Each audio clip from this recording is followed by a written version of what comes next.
Selamat siang semuanya.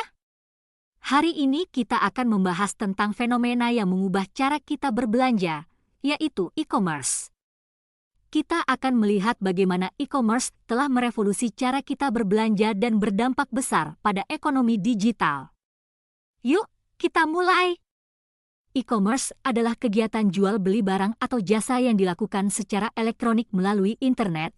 Berikut adalah contoh marketplace yang populer di kalangan masyarakat seperti Shopee, Tokopedia, Lazada, dan TikTok Shop. Namun, yang mungkin lebih populer di kalangan remaja dan sering digunakan adalah Shopee dan TikTok Shop. Dan berikut adalah pengertian singkat tentang marketplace tersebut.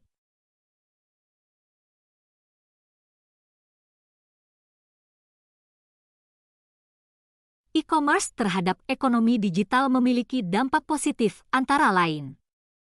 Dalam meningkatkan pertumbuhan ekonomi yaitu dapat menciptakan lapangan kerja baru, meningkatkan pendapatan negara melalui pajak, membuka akses pasar yang lebih luas. Yang kedua adalah dalam mempermudah akses produk, yaitu konsumen bisa membeli produk dari seluruh dunia dengan mudah, pilihan produk lebih beragam dan harga lebih kompetitif. Yang ketiga adalah dalam inovasi teknologi yaitu dapat mendorong perkembangan teknologi pembayaran digital, logistik, dan analisis data. Yang terakhir adalah dalam memberdayakan UMKM yaitu UMKM bisa menjangkau konsumen yang lebih luas tanpa perlu memiliki toko fisik. Selain dampak positif, e-commerce memiliki dampak negatif yaitu persaingan tidak seimbang. Perusahaan besar dengan modal besar bisa mendominasi pasar, UMKM kecil kesulitan bersaing, keamanan data, risiko pencurian data pribadi konsumen, potensi penipuan online, ketergantungan teknologi, gangguan sistem bisa mengganggu aktivitas bisnis. Contoh penerapan ekonomi dalam e-commerce, dalam proses pembayaran digital Anda dapat menggunakan aplikasi GoPay, OVO, dan ShopeePay. Sebagai contoh saya cantumkan beserta gambar agar Anda lebih paham. Dan dalam proses logistik Anda dapat menggunakan jasa pengiriman JNE, Si Cepat, dan Grab. Sebagai contoh saya cantumkan beserta gambar agar Anda lebih paham. Dan yang terakhir adalah analisis data dan buatan AI. Dalam analisis data berguna untuk memprediksi tren pasar dan perilaku konsumen. Sedangkan buatan AI bertujuan sebagai chatbot untuk layanan pelanggan dan rekomendasi produk.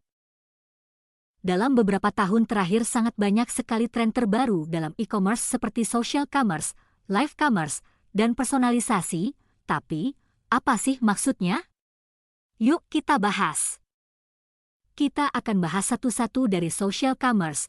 Jadi social commerce adalah seperti berbelanja melalui media sosial, tanpa melakukan kontak fisik namun kita bisa mendapatkan barang yang kita inginkan. Yang kedua yaitu live commerce. Seperti namanya mungkin kita lebih sering mendengar live streaming meskipun sama saja namun di live commerce adalah siaran langsung jualan produk secara real time. Dan yang terakhir adalah personalisasi. Jadi personalisasi adalah pengalaman belanja yang disesuaikan dengan preferensi individu. Kita memiliki kebebasan untuk memilih sesuai keinginan kita.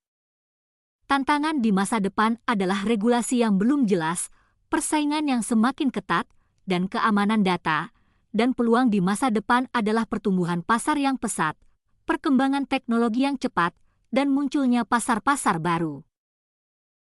Kesimpulan untuk pembahasan kita kali ini adalah e-commerce telah mengubah cara kita berbelanja dan berbisnis.